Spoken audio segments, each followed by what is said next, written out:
धन्यवाद नरदेव बेनीवाल जी।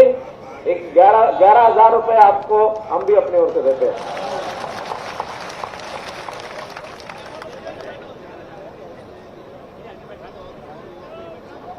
आज का ये एक ऐतिहासिक अवसर, जब इस श्रृंखला गांव में महान सेनानी, बलिदानी, आंदोलनकारी, शहीद महाराणा प्रताप के प्रतिमा का आज यहां अनावरण हुआ। इस अवसर पर आपको बहुत बहुत बधाई, बहुत बहुत शुभकामनाएं। मंच पर विराजमान हरियाणा सरकार के मेरे साथी मंत्री, परिवहन मंत्री श्री मूलचंद जी शर्मा, और आज के इस रैली के संयोजक हमारे नौजवान साथी, बहुत परिश्रमी, मेहनती हमारे विधायक भाई संजय सिंह जी,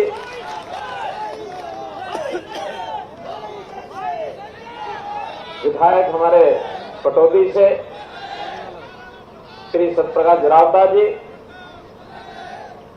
विधायक श्री नयनपाल रावत जी, और हमारी पार्टी की जिला अध्यक्षा बहन गार्गी कक्कड़ जी, उपस्थित मंच पर बहुत से हमारे पूर्व जनप्रतिनिधिगण, पार्टी के वरिष्ठ नेतागण, पदाधिकारीगण, उपस्थित बुजुर्गों, नौजवान साथियों, माताओं, बहनों, पत्रकार, छायाकार मित्रों, इस इलाके में वैसे तो मैं पहले भी कई बार आया हूं, श्रृंखला नहीं आया हूंगा, लेकिन सोना विधानसभा की कई मेरी रैलियां हुई हैं। जितना उत्साह आज देखने को मिल रहा है, यह अभूतपूर्व उत्साह शायद पहले नहीं देखने को मिला। और उत्साह का एक कारण भी हो सकता है कि ठीक है कि इस इलाके में आए हैं, विधानसभा की कुछ मांगे रखी हैं, उन मांगों को मानने के लिए किसी ने कोई बात कही, किसी ने कोई बात कही। मेरी एक जिम्मेदारी है, उसको पूरा करके जाऊंगा ही। लेकिन आज तो जिस अवसर पर इकट्ठे हुए हैं, वो शख्सियत, इतिहास की शख्सियत महाराणा प्रताप, जिन्होंने अपने सबके स्वाभिमान को बचाए रखने के लिए, अपनी आजादी की लड़ाई लड़ने के लिए जंगलों में भटक भटक करके विरोधियों का, प्रतिद्वंदियों का मुकाबला करने के लिए रातों रात भूखे रहकर अपनी सेना को एकत्र किया, और जहां तक उन्होंने अपनी सीमा समझी वहां तक ये मुकाबला किया और शहीद हुए। वहां तक मुकाबला किया। कहते हैं उनकी जो सीमा थी, वो सीमा को खुद नहीं तय करते थे, बल्कि अगर मैं 4 पंक्तियां बोल के बताऊं तो उनकी सीमा कहां तक होती थी? द्वंद्व कहां तक पाला जाए, द्वंद्व कहां तक पाला जाए, युद्ध कहां तक टाला जाए, द्वंद्व कहां तक पाला जाए, युद्ध कहां तक टाला जाए, राणा का तो वंशज है, फेंक जहां तक भाला जाए।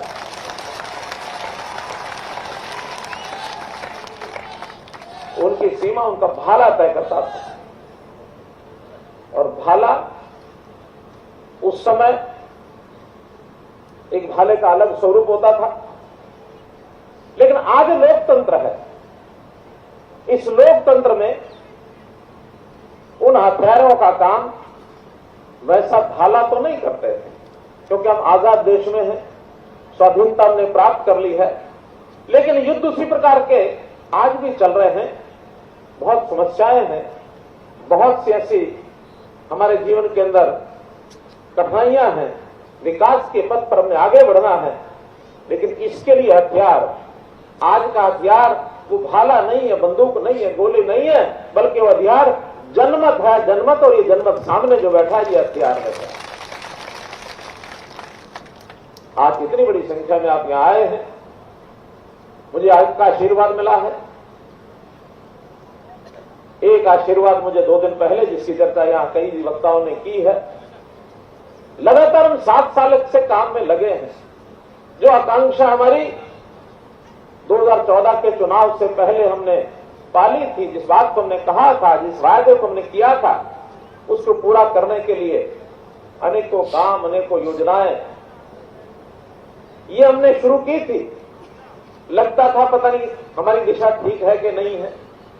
कभी कभी एक आध जगह हमको टिप्पणी सुनकर मिलती थी, अच्छा कर रहे हैं, बिना पर्ची बिना खर्ची के कर रहे हैं, ट्रांसपेरेंट पॉलिसी है, ऑनलाइन ट्रांसपेरेंट हमारी ट्रांसफर पॉलिसी है, ई गवर्नेंस चल रहा है, लोगों को सुविधा मिल रही है। फिर भी कहीं ना कहीं लगता था इस दिशा में पता नहीं और भी कोई काम चल रहा कि नहीं चल रहा, या हम ही दबादब लगे हुए हैं। लेकिन मुझे संतोष है इस बात का कि जब प्रधानमंत्री जी ने कहा कि पिछले 50 साल में ऐसी सरकार नहीं देखी थी जैसे इन 7 साल में देखी है, एक ईमानदाराना सरकार, और ऐसी स्कीम, ऐसी योजनाएं हम लोग बनाते हैं जिसका बहुत से अन्य प्रांत भी उसका अनुकरण करते हैं, उसको फॉलो करते हैं, अपने यहां लागू करते हैं। और उन्होंने तो एक और बड़ी बात भी कही जो मेरे लिए बहुत बड़ी बात थी कि बहुत सी हमारी हरियाणा प्रांत की योजनाएं तो केंद्र सरकार लागू कर देती है अपने आप। उनको अच्छा लगता है कि योजना अच्छी है। उदाहरण के लिए मैं आपको बताता हूं, आपको अनुभव आया होगा, हम गांव के लोग हैं, लाल डोरा हमने सुना है। लाल डोरे की अंदर की जमीन की कोई कीमत नहीं होती थी। हमारा मकान वो पंचायती जमीन माना जाता था, ये पंचायती जमीन है, हमारा अधिकार नहीं होता था। हमने कहा नहीं, ये अंग्रेजों ने वो लाल डोरा खींचा था। लाल डोरा का मतलब सरकार इसके अंदर कदम नहीं रख सकती। अगर सरकार कदम नहीं रखेगी, इसकी मान्यता नहीं मिलेगी प्रॉपर्टी की, तो उस प्रॉपर्टी को कौन सुरक्षित हमारे नाम समझेगा। कभी झगड़ा होगा, बैंक उसके लोन नहीं देगा, हम स्वाभिमान से ये कह नहीं सकते कि घर मेरा है, क्योंकि जमीन पंचायत के नाम। हमने क्या किया, हमने कहा उस लाल डोरा को खत्म कर दो। जो जहां बैठा है पंचायत एक बार उसका सीमांकन करके उसकी रजिस्ट्री उस आदमी का नाम करा दे, और वो जमीन पंचायत की नहीं रहेगी, उस मालिक की होगी जो वहां बैठा है, जिसका घर है। आज 67 गांव में लगभग 5,500 गांव के अंदर ये लाल डोरा समाप्त करके हमने रजिस्ट्रियां करा दी। लगातार हो रही है। आपके गांव में रजिस्ट्रियां हुई कि नहीं हुई? जिनके गांव में हो गई है जरा हाथ खड़े करो। इतने सारे लोग हैं ऐसे, लेकिन फिर भी बाकी हैं। जो बाकी है उनकी सबकी होंगी लाल डोरा के अंदर की। और ये योजना स्वामित्व योजना बना करके, और प्रधानमंत्री जी ने जितने प्रांत है जहां ऐसी व्यवस्था लाल डोरे के, सबको कह दिया कि इस योजना को लागू करो स्वाभिमान से। और बहुत योजनाएं, लेकिन कुल मिलाकर उस बात पर मैं बाद में आऊंगा कि हमने क्या क्या योजना लागू करी है। मैं तो इतना अपने सरकार के बारे में कह सकता हूं कि पहले जो मुख्यमंत्री आते थे, वो मुख्यमंत्री हर कोई अपने अपने इलाके की प्राथमिकता तय करता था। ये मेरा जिला है, ये मेरा गांव शहर है, ये मेरा विधानसभा का इलाका है। वो मुख्यमंत्री उसी एरिया तक सीमित रहता था।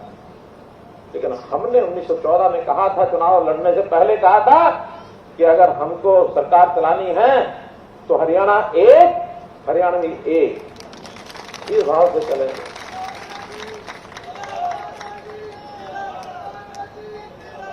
पूरे हरियाणा का विकास ये हम करेंगे, और हमने किया। पहले 2 महीने में 2014 नवंबर दिसंबर हमने हरियाणा के हर जिला केंद्र पर जाकर के प्रारंभिक जानकारियां ली, धन्यवाद किया, अधिकारियों से मिले, कार्यकर्ताओं से मिले, तो जानकारियां हमको मिल गई। फिर 2015 और 16 में सभी 90 विधानसभा क्षेत्रों में मैं गया हूं, सभी 90 विधानसभा क्षेत्रों, और जितनी मांगे जिसने कही वो सारी की सारी वो हमने मानी है। पिछले 5 साल के कार्यकाल में, 5 साल के कार्यकाल में जितनी मांगे यहां आकर के मैं करके गया था इस विधानसभा की रैली में, वो सारी पूरी कराई। उसके अलावा भी विभागों ने जो काम किया, मैं हिसाब लेके आ रहा था, मैंने कहा सोना विधानसभा का बताओ तो सही कि 5 साल में कितना काम हुआ। तो मुझे बताया गया 288 करोड़ का काम पिछले 5 साल में हुआ। ये अलग बात है कि ईश्वर के 5 साल में जो अभी हमें पहले आ जाना चाहिए था, उसके अंदर बाधा बन गया कोविड, कोरोना के कारण से शुरू में 2020 के शुरू में केवल मैं 5 विधानसभा में जा पाया था। अब मैंने फिर शुरू किया क्योंकि कोविड से हम प्रभु कृपा से उसमें से बाहर निकल गए। अब मुझे नहीं लगता कोई खतरा ऐसा है, तो इसलिए अब हमने इस दौर को फिर शुरू किया है और उसमें सबसे पहली विधानसभा वो सोना विधानसभा की आज की रैली है कि मैं यहां से शुरू कर रहा हूं। लगातार ये विधानसभा आगे कार्यक्रम हमारे होंगे और जो आपकी अपेक्षा है, आपकी कठिनाई है, आपकी डिमांड है, उसको यथासंभव सबको पूरा करेंगे, सबको पूरा करेंगे, दिक्कत मत करेंगे। तो मित्रों, सोना में जो विकास की लहर है, ये विकास की लहर अपने आप भी केंद्र सरकार की मेहरबानी से भी कुछ शुरू हुई है, क्योंकि एक ऐसा इलाका है जहां हमारे रोड्स और रेलवे का नेटवर्क, इंफ्रास्ट्रक्चर इतना जबरदस्त बनने जा रहा है कि अगर मैं आपको जो बताऊंगा कि कितनी बातें यहां पूरा आपको पता होगा ही, लेकिन यहां 5 ऐसे बड़े प्रोजेक्ट इस विधानसभा क्षेत्र के अंदर से या इसके बाजू से जो निकल रहे हैं, जिसके अंदर सबसे पहला कुंडली मानेसर पलवल, ये अभी सड़क बनी है 2 साल 1.5 साल पहले। इस कुंडली मानेसर पलवल का बहुत बड़ा योगदान विकास का इस इलाके के लिए होगा। ऐसे उसी रूट के ऊपर एक रेलवे, ऑर्बिटल रेलवे कॉरिडोर जो पलवल से चलेगी और कुंडली तक जाएगी, वो इस रोड के साथ साथ होगी। अब आपको चंडीगढ़ जाने के लिए शताब्दी दिल्ली से नहीं पकड़नी पड़ेगी, बल्कि इसी रोड के ऊपर आपको स्टेशन मिलेगा, सीधा शताब्दी से आप दिल्ली जाएंगे, चंडीगढ़ जाएंगे। तो चंडीगढ़ का रास्ता इन मार्गों से बहुत आपका आसान हुआ है।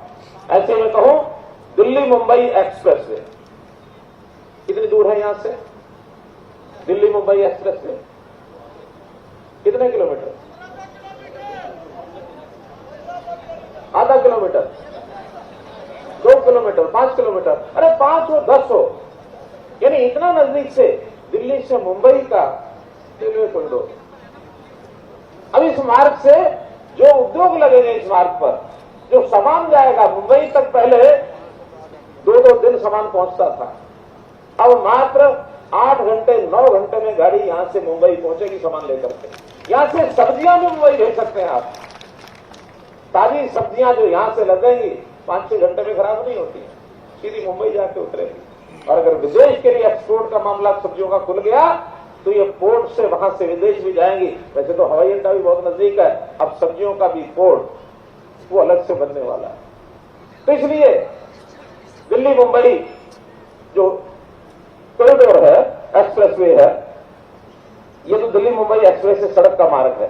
साथ में है रेलवे का वेस्टर्न डेडिकेटेड एक्सप्रेसवे, ये है रेलवे का। उससे पहले जो मैंने बताया दिल्ली मुंबई एक्सप्रेसवे है, सोना के बगल से निकल रहा है, जिसका भी पिछले दिनों में नितिन गडकरी जी स्वयं उसका जो देखने के लिए आए थे कैसा काम चल रहा है, मैं स्वयं वहां गया था। गुरुग्राम अलवर रोड, इसका भी, क्योंकि अलवर के बाद राजस्थान की तरफ निकलने के लिए उस रोड का भी आपको लाभ मिलेगा। तो ऐसे 5 जो हाईवे हैं कनेक्टिविटी के, इसका लाभ निश्चित रूप से आपको मिलने वाला है। यानी अगर इंफ्रास्ट्रक्चर, रेलवे, रोड ये अच्छा हो तो उस इलाके का विकास उद्योग के लोग बहुत करते हैं, रोजगार बहुत मिलता है। तो इस इलाके के आदमियों को रोजगार के लिए कहीं दूर दराज जाना नहीं पड़ेगा, आपको घर बैठे रोजगार मिलेगा। वैसे तो इस रोजगार के लिए नई नई योजनाएं हम बना रहे थे। हमने एक पोर्टल चलाया है अभी, परिवार पहचान पत्र। जैसे मैंने बताया कि मेरा 2.5 करोड़ परिवार, हरियाणा का जो परिवार है मेरा अपना परिवार है, इस परिवार में किस की हालत ठीक नहीं है उसको मैं ढूंढ ढूंढ के निकालता हूं। मैंने हर एक परिवार की रजिस्ट्रेशन कराई है, परिवार पहचान पत्र। 64 लाख परिवारों का रजिस्ट्रेशन हुआ है और उसमें किस परिवार में कितने लोग पढ़ने वाले हैं, कितने कमाने वाले हैं, कितनों का स्वास्थ्य ठीक नहीं है, कितने बुजुर्ग हैं, कितनी जरूरत क्या है, सब हिसाब किताब लगाने के बाद आय के हिसाब से वर्गीकरण कर रहे हैं। सबसे पहले वो परिवार हमने छांटे हैं जिनकी परिवार की वार्षिक आय, सालाना आय सिर्फ 1 लाख रुपए साल अर्थात महीने की 8,000 रुपए आय से ज्यादा नहीं है। ऐसे परिवारों को सबसे पहले छांट रहे हैं ताकि इनको हम कोई काम करा सके। इनके घर में तो पशु बांध देंगे तब भी अपना दूध निकाल करके डेयरी पर बेच देंगे तो अपना 15-20 हजार रुपया महीना कमा सकते हैं। छोटी दुकान कर सकते हैं, छोटा उद्योग लगा सकते हैं। महिलाओं के लिए सेल्फ हेल्प ग्रुप्स उसको बढ़ा सकते हैं। खेती में किसान में अतिरिक्त आय के लिए कोई मधुमक्खी पालन है, कोई पशुपालन है, कहीं मछली पालन है, कहीं फलों की फूलों की खेती है, ऐसे अलग अलग प्रकार से उनके आय के साधन बढ़े। आज मैंने देखा कि सोना विधानसभा में 38,000 परिवार ऐसे हैं जिनकी आय 1 लाख रुपया से नीचे है। 38,000 परिवार। और मैं वादा करता हूं आने वाले 1-1.5 साल के अंदर अंदर इन 38,000 परिवारों में किसी न किसी अधिकारी का किसी स्कीम को लेकर जाना हो जाएगा। ये 40 स्कीमें हैं, कोई छांट लो, लोन लेके देते हैं, इंडस्ट्री लगवाते हैं, दुकान बनवाते हैं, डिपो खुलवाते हैं, जो काम देना पड़ेगा उसको देंगे। ये 38,000 परिवार, इनको हम 1,80,000 की आमदन करने की गारंटी देता हूं। आप लोगों को लिस्टें पहुंच जाएंगी गांव गांव के कि आपके गांव में गरीब आदमी कौन है, और उस लेवल का कोई आदमी लिस्ट में ना आया तो आप बता देना कि इस 38,000 में हमारे गांव के 50 परिवार आपने गिने हैं, 5 और भी हैं, हम उनको भी जोड़ देंगे। पहचान तो आपने कर दी। तो इसलिए मुख्यमंत्री अंत्योदय परिवार उत्थान योजना इसका नाम है, इस पर हम काम कर रहे हैं। मित्रों, हम लोगों ने जो सेवाएं योजनाएं जो चलाई है, जिसके कारण से प्रधानमंत्री जी ने हम जो हमारी पीठ थपथपा के गए हैं, उसके अंदर भ्रष्टाचार के ऊपर रोक, जितनी चीजें ऑनलाइन करने की हो सकती है उन्होंने की है।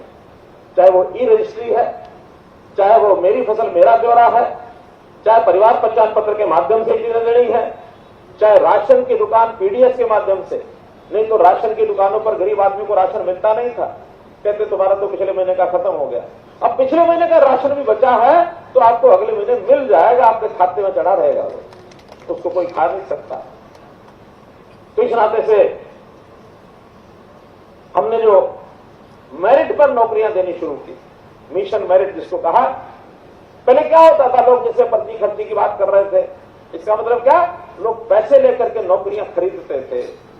पिताजी को कहते थे मेरा 1 किला बेच के बाबू पीछे दे नौकरी, रिश्वत दे के आनी।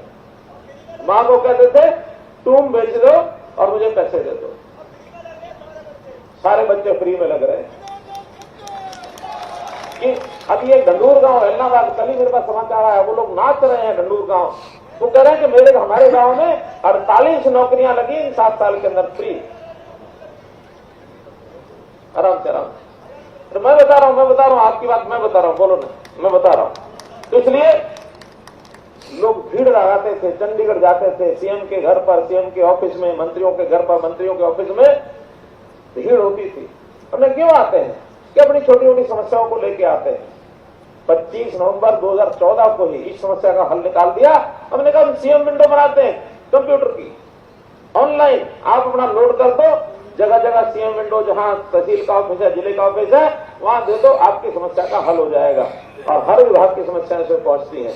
कोई भीड़ लगती है मूलचंद जी शर्मा? आपके भीड़ आती है? नहीं आती।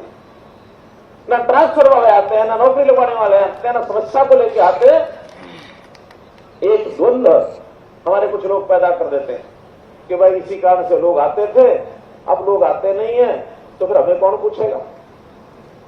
मैंने कहा हम इसलिए थोड़े करते हैं, लोग आए, वो पूछे, अपनी समस्या बताएं, किसी का हो ना हो फिर हम करें, एहसान टिकाएं।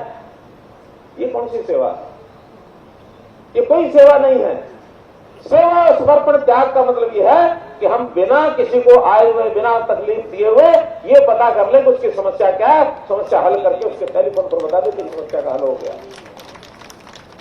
आज आपने अपने मानो निशानदेही कोई करानी है, निशानदेही के लिए तहसील के ऑफिस में जाने की जरूरत नहीं है। ऑनलाइन पोर्टल पर डाल दीजिए कि मेरी निशानदेही मैंने करानी है, तहसीलदार 2 दिन के बाद अपने आप आदमी भेज देगा और आपको बुला के कहेगा ये निशानदेही हो गई और उसके लिए आपको काम हो जाएगा। क्यों चक्कर कटवाने हैं? लोगों का पैसा भी लगता है, समय भी लगता है, उनकी परेशानी भी होती है और काम फिर भी भरोसा नहीं होता कि नहीं होता है। आज सुनिश्चितता है, एक बार किसी ने कुछ दर्ज कर दिया तो उसके ऊपर 10 प्रकार की नजरें होती है। ये काम बताया था 15 दिन पहले, हुआ तो क्यों नहीं हुआ, हुआ तो ठीक है, नहीं हुआ तो क्यों नहीं हुआ, उसकी पूछताछ हो जाती है। एक हमारा कमीशन है, राइट टू इंफॉर्मेशन कमीशन, उन्होंने तो नया प्रयोग कर दिया कि एक अधिकारी को काम बताया गया, दिन निश्चित है कि 10 दिन में करना है और उस अधिकारी ने 10 दिन नहीं किया तो फाइल अपने आप अपील में चली जाती है ऊपर के अधिकारी के पास, पूछना नहीं पड़ता उसको। 10 दिन के बाद अपील में चली जाएगी, 1 महीना अपील वाले के पास रहेगी, उसने 1 महीना अपील नहीं की तो उसके भी ऊपर चली जाएगी, नीचे दोनों वालों को दोषी ठहरा दिया जाएगा। आखिर जनता क्यों घूमे? हर किसी के घर बैठे इसका काम होना चाहिए। और आज भी अगर किसी को तकलीफ होती है किसी बात की, तो आप किसी अपने अधिकारी को, अपने विधायक को, अपने डीसी को बताइए, और फिर भी अगर हल नहीं होता, सीएम विंडो में एक बार लिख के भेज दीजिए कि ये समस्या हमारी है, हल नहीं हुई है, उसको मैं दे दूंगा, तो उसको मैं दे दूंगा।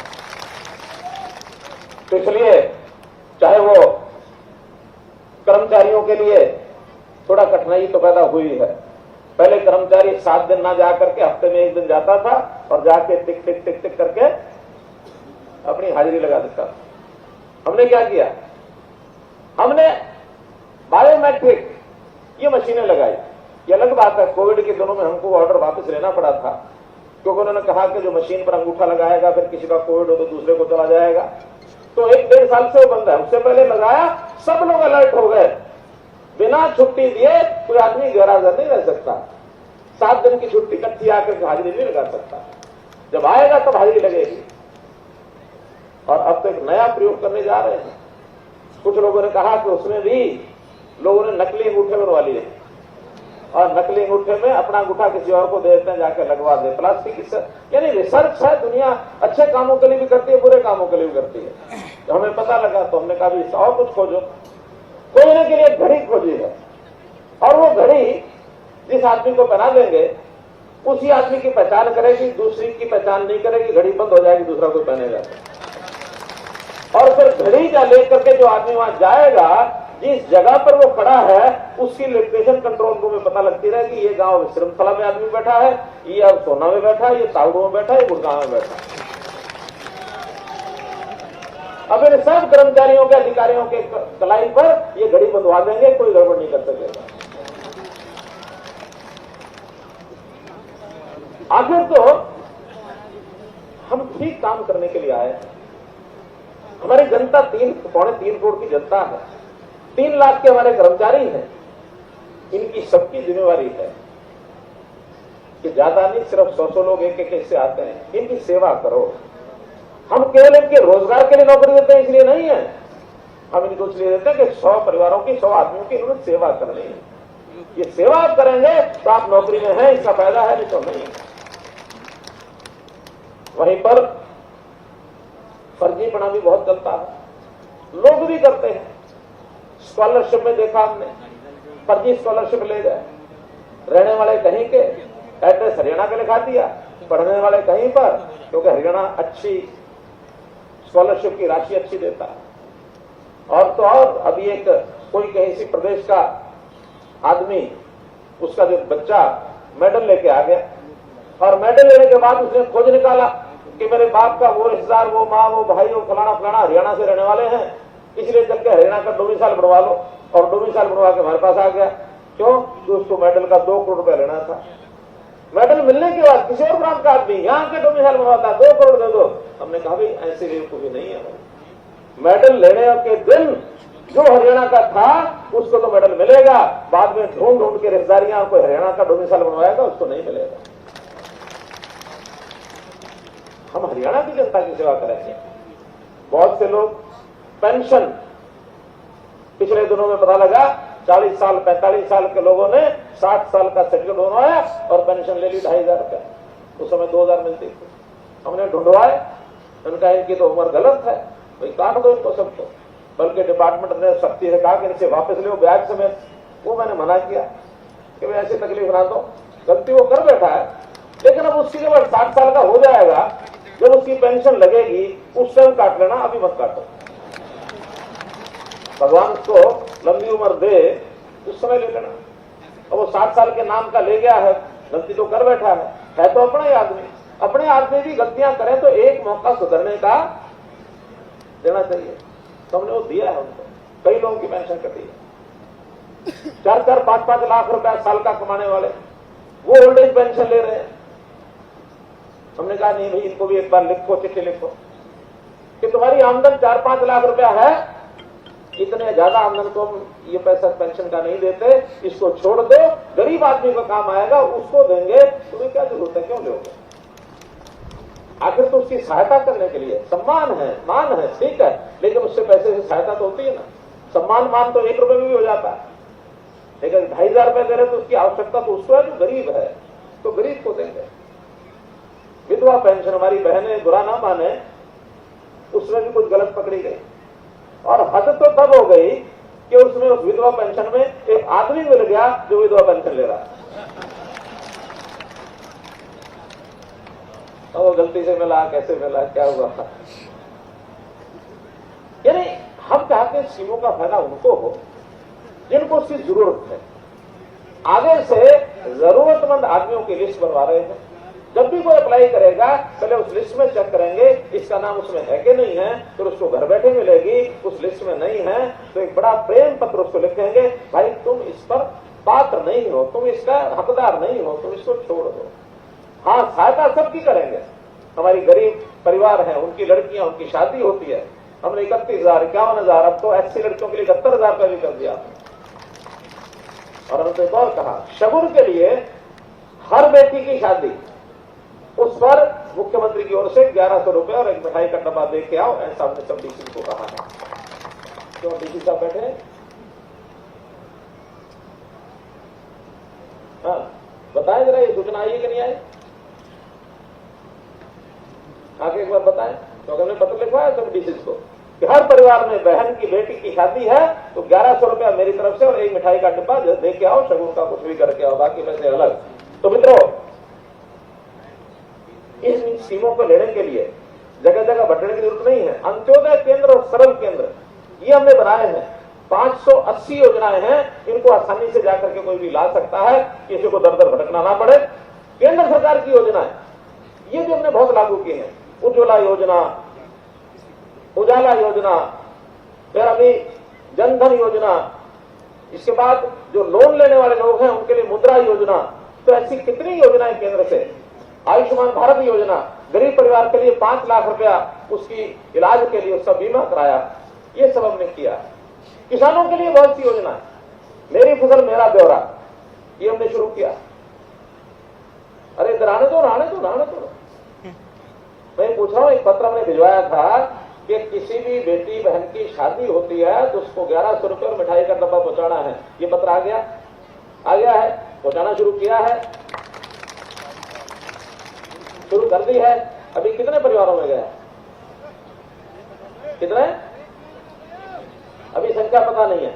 अब सुनिश्चित करो, सारे एसडीएम को सबको सूचना करो और सब लोग एक कार्ड एडमिनिस्ट्रेशन में एसडीएम को, डीसी को, एडीसी को जरूर पहुंचाना शादी का, ताकि आपको लाभ मिल जाए। इनको नहीं पता लगेगा। वैसे अपनी बेटी की शादी का कार्ड डीसी ऑफिस तक पहुंच जाए, 1100 रुपया और एक मिठाई का डिब्बा, हम अपनी ओर से बधाई का देंगे। तो इस प्रकार से मैं किसानों की बात कर रहा था। मेरी फसल मेरा ब्यौरा, हर एकड़ जमीन क्या बोया है ये हमको एक बार बताओ। पूछ इसलिए रहे हैं कि कल को उसका कोई नुकसान खराबा हो जाए तो मुआवजा देने का काम हम उसी में से करेंगे। वरना झगड़े बहुत होते हैं। बैंक में जाते हैं, उसने फसल बीमा योजना से पैसा तो काट लिया, लेकिन वहां उसने बताया नहीं कि आपने क्या बोया और मैंने क्या लिखा है। आपने बोया मानो बाजरा, वो कपास लिख देगा। आपने गेहूं बोया, वो कुछ और लिख देगा। आपकी फसल जो है वही बोई जाए और वही लिखाई जाए, ताकि कल को कोई नुकसान होता है उसकी भरपाई ठीक से, उसका जो सर्वे है वो ठीक से होकर के आपको पैसा मिल जाए। फिर उसकी बिक्री, प्रोक्योरमेंट वो ठीक से हो जाए। उसमें भी कई कठिनाइयां आती हैं। हमने बीज से लेकर बाजार तक सब सुविधाएं किसानों को देनी शुरू की हैं। बीज हो, खाद हो, कठिनाई आती है।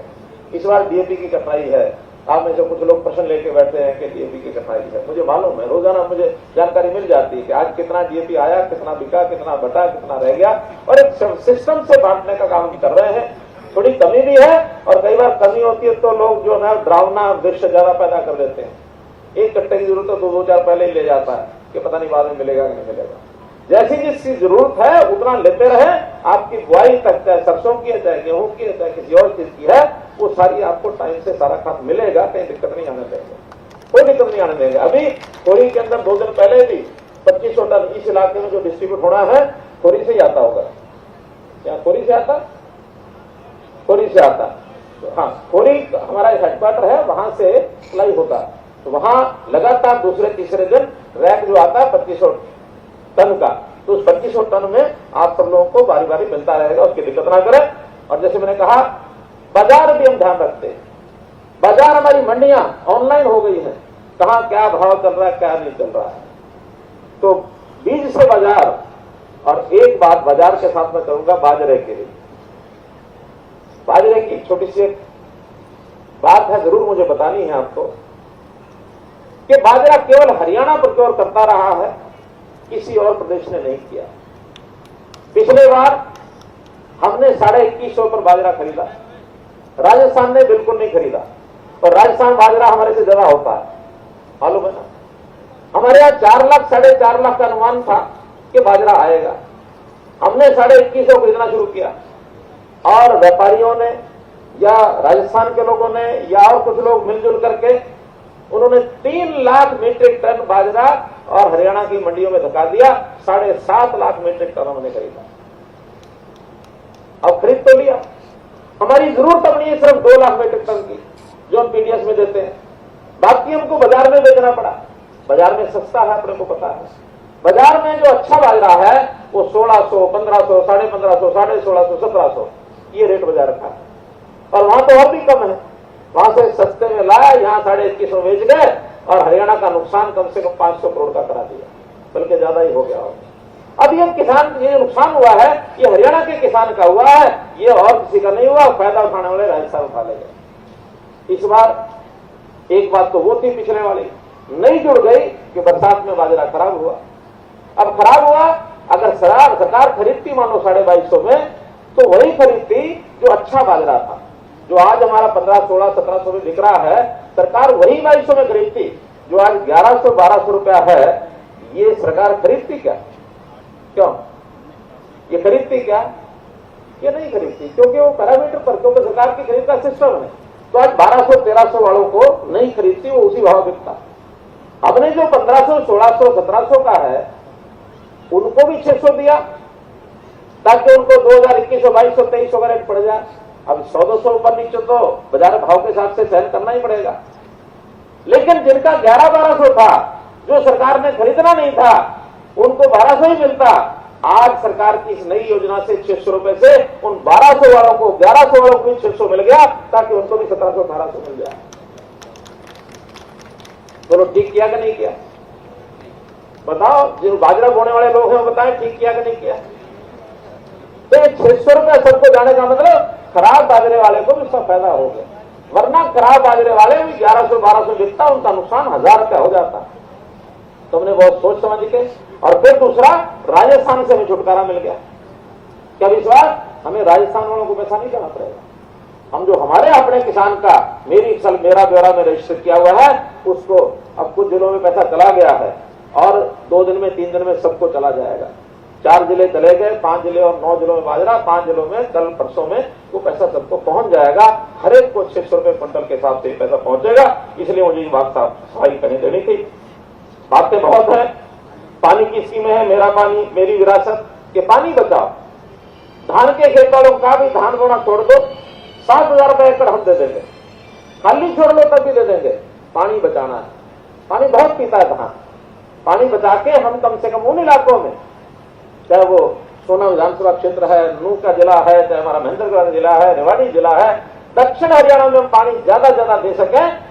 और हमने इसकी योजना बनाई, पानी का ठीक डिस्ट्रीब्यूशन करके पेड़ तक पानी पहुंचाने का काम ये हमने किया, पहुंचाने का काम किया है। ये भी ठीक है, कहीं सूखा है तो कहीं पानी के कारण से समस्या भी है। सेमग्रस्त इलाके, आपके इस गांव, इस इलाके में भी 10-12 गांव ऐसे जो सेम आ गई है, ये भी उसी में। तो इसका भी प्रबंध करेंगे। यहां का पानी चाहे निकाल करके ड्रेन आउट करेंगे और चाहे बोर लगा के जमीन के अंदर डालेंगे, लेकिन इसकी व्यवस्था भी हम करेंगे।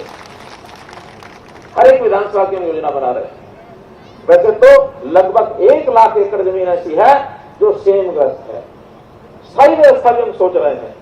स्थायी व्यवस्था यही हो सकती है, ड्रेन आउट करना, ये जमीन के अंदर डालना, क्योंकि ऊपर रहेगा हमारी एक फसल होगी नहीं। तो इसलिए इसका प्रबंध भी हम कर रहे हैं। मित्रों, किसानों की सारी बातें ये हम कर रहे हैं। बोलने के लिए तो मैं बहुत कुछ बोल सकता हूं। हमने महिलाओं के लिए बहुत काम किया है, खेलों के लिए किया, शिक्षा में किया, स्वास्थ्य में किया, स्किल डेवलपमेंट में किया, बहुत काम किए हैं जो आपको गिना सकते हैं। लेकिन आपका ध्यान इधर नहीं होगा, आपका ध्यान उधर ही होगा जो संजय भाई ने थोड़ी देर पढ़ के आपको बताया। इसलिए मैं उन्हीं बातों की तरफ आता हूं। 2 बातें तो आज संजय जी ने मान ली कि इनकी डिमांड में थी, उनका शिलान्यास भी करा दिया है। तावड़ू का लघु सचिवालय और सोना का लघु सचिवालय, इनका शिलान्यास हो गया। 16 करोड़ रुपए की लागत से ये दोनों बनेंगे। मुझे बोलने दो, थोड़ा मैं बोल लो। रुक जाओ, थोड़ा मैं बोल लूं, पहले मैं बोल लूं, फिर मिलूंगा आपको मिल के जाऊंगा। थोड़ा मैं आपके सामने आपकी बात रख तो लूं, मैं जो मांगा है वो दे तो दूं, वो दे दूं कि नहीं? हाँ, वो उनकी हाथ रानी ना, वो कहते हाथ दे दो। तो इसलिए मित्रों, सोना में हमारा हॉस्पिटल अभी कितने बेड का है? 50 का है ना? 35 का बता रहे हैं, 50 का बता रहे हैं। चलो 35 हो 50 हो, आज से 100 बेड का मंजूर कर दिया। उसकी जरूरत है ना, बहुत जरूरत है, 100 बेड का बने। इसी प्रकार दमदमा के मैं इलाके में गया हूं, दमदमा झील मैंने देखी है। लेकिन इस दमदमा झील का टूरिज्म डिपार्टमेंट को आज ने कहा कि उसकी विस्तृत योजना बनाओ, क्योंकि ये ऐसा क्षेत्र है जहां टूरिस्ट भी आ सकता है, या पक्षी भी बहुत आते हैं दूर दूर से। उसकी विकास ढंग से होना चाहिए, पक्षियों को तकलीफ भी ना हो, टूरिज्म का क्षेत्र भी बने। तो एक तो उनको इसकी विकास की योजना बनाने के लिए कहा है। वहां पर एक पीएचसी की डिमांड है दमदमा में, 2.25 एकड़ की जमीन की जरूरत है जमीन के नहीं? अगर वहां जमीन है तो उसका 3.5 करोड़ रुपए लागत आएगी, पीएचसी मंजूर कर दी। ऐसे ही दमदमा का स्कूल है, उसका नाम शहीद राज सिंह खटाना नाम रखने की बात आई है, उसको भी हमने मंजूर किया। सोना शहर, बहुत सी मांगे हैं सोना शहर की। बड़ी मांग एक है, 41 कॉलोनियां वहां हैं, उनका सर्वे कराएंगे और सर्वे में जो भी फिजिबल होंगी उन सबको रेगुलराइज करेंगे, ताकि अनऑथराइज्ड वाले चक्कर है उनके ऊपर ये तलवार न लटकी रहे। फारा चौक की एक छोटी डिमांड है, सौंदर्यकरण ये सीएसआर ट्रस्ट में से करा देंगे। पंडित दीनदयाल जी के नाम से पार्क, जमीन है पार्क के लिए, तो उस पार्क को भी मंजूर करते हैं, 5 करोड़ रुपए उसके लिए से मंजूर करते हैं। वहां कूड़े की निजात की समस्या है, लेकिन जिस जमीन पर कूड़ा डाला जा रहा है वहां पीएलपी एक्ट लगा हुआ है। हम सुप्रीम कोर्ट में केस गया हुआ है, बहुत जल्दी पीएलपी एक्ट का समाधान मुझे लगता है 1-2 महीने में हो जाएगा, और तुरंत उसका जो कूड़ा निस्तारण की जगह है वो सुरक्षित कर देंगे ताकि लोगों को इससे निजात मिले। पीडब्ल्यूडी की बहुत सी सड़कें बताई गई हैं, उसमें कुछ सड़कें तो फिजिबल हैं, कुछ अभी नॉन फिजिबल है, किसी का जमीन का झगड़ा है, किसी में एक्वायर करना पड़ेगा। तो लेकिन अभी डिपार्टमेंट ने 7 सड़कें उनका चौड़ीकरण करने का और उनका सुदृढ़ीकरण करना, और नई सड़कें 2 उसमें, तो इसके लिए 33.5 करोड़ रुपया ये मंजूर किया जाता है। स्कूलों की बात भी कही, भंगो का स्कूल प्राइमरी से मिडल, पढ़ेनी का 8वीं से 12वीं, चीला का 8वीं से 12वीं, जफरपुर का 5वीं से 8वीं। तो ऐसे ये 4 स्कूल ये अपग्रेड तुरंत प्रभाव से अगले इस वर्ष में इसकी योजना यानी एडमिशन हो जाएंगे। मार्केटिंग बोर्ड की सड़कें हैं, 9 सड़कें मंजूर हुई हैं, 11 किलोमीटर लंबी हैं, लगभग 5 करोड़ रुपए खर्च आएगा, ये भी मंजूर किया जाता है। अलग अलग सड़कें तो जो बताई हैं उसमें से आप देख रहे हो फिजिबल कौन सी हैं, क्योंकि कुछ चीजें ऐसी हैं जो डिपार्टमेंट फिजिबल नहीं करता है, कहीं जमीन का झगड़ा कहीं, और वो सब कुछ तय करके करते हैं जो बनने लायक है। ऐसी में कभी भी कोई घोषणा नहीं करता कि घोषणा करने के बाद फिर 1-2 साल इंतजार करते रहो आप कि कह के गए थे श्रृंखला में बढ़ी नहीं। कहूंगा वही जो काम होने वाला है, और उसमें कोई कठिनाई अड़चन होगी आपसे बता देंगे, इस अड़चन को दूर कर दो, उसके बाद हम करा दें। मुख्य बात होगी जमीनों की, तो जमीन अगर गांव में हमें मिल जाए, पंचायत की जमीन या कोई से भी मिले, कोई दानी सज्जन दे सके, तो ऐसे सारे कार्यक्रम करने में हमें दिक्कत नहीं आती कोई भी। और इसी प्रकार अपना जो श्रमफला आए हैं, तो यहाँ क्या देके गए हैं ये सब पूछेंगे। तो श्रमफला में स्टेडियम की मांग की है, बशर्ते के 6.5 एकड़ लैंड है। क्या 6.5 एकड़ लैंड चाहिए स्टेडियम के लिए? श्रमफला में कौन कौन है ना? तो स्टेडियम मंजूर किया जाता है। एक ग्वालपाड़ी में भी स्टेडियम मांगा है। ग्वालपाड़ी के लोग आए हैं या नहीं आए होंगे, दूर है, आए हैं। तो वहां भी 6.5 एकड़ लैंड है। क्या पंचायती जमीन 6.5 एकड़ अगर है तो वहां भी स्टेडियम मंजूर किया जाता है। कुछ गांव में सामुदायिक भवन मांगे गए हैं। हमने कहा कि जहां जहां कोई धर्मशाला नजदीक नहीं है, पहले से सामुदायिक भवन नहीं है, ऐसे स्थानों पर तुरंत सामुदायिक भवन बनाएंगे। तो ऐसे 6 स्थान निकले हैं जहां ये सामुदायिक भवन बनाए जाएंगे। 10 करोड़ रुपए का खर्च उसमें आएगा।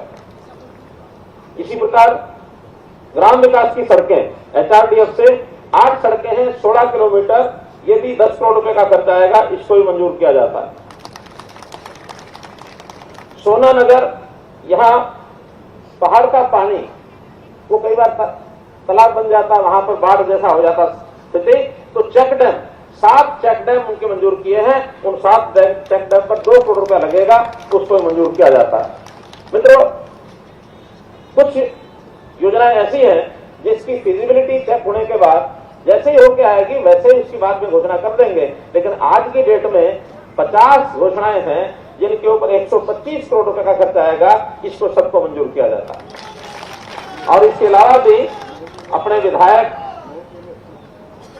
विधायक से मैं कहूंगा कि छोटे मोटे जितने काम हैं और भी लिख के देंगे तो जरूर करें। बड़े बड़े काम डिपार्टमेंट के जिम्मे छोड़े हैं, वो जैसा कहेंगे वैसे करेंगे। मैं तो कह रहा हूं बड़े बड़े काम जितने हैं वो डिपार्टमेंट के जिम्मे छोड़ो, वो सब करेंगे। हमने 125 करोड़ के काम आज उसको दिए हैं। फिर भी अगर छोटे छोटे काम जितने होते हैं उनको और करके लाएंगे तो सारे मंजूर करेंगे। आज मित्रों, इस काम के लिए मुझे आपने बुलाया, इतनी बड़ी संख्या में सब लोगों ने ये जो एक प्रकार का मुझे आशीर्वाद दिया, इसके लिए मैं आपको बहुत बहुत बधाई, बहुत बहुत धन्यवाद देता हूं। बहुत बहुत आभार।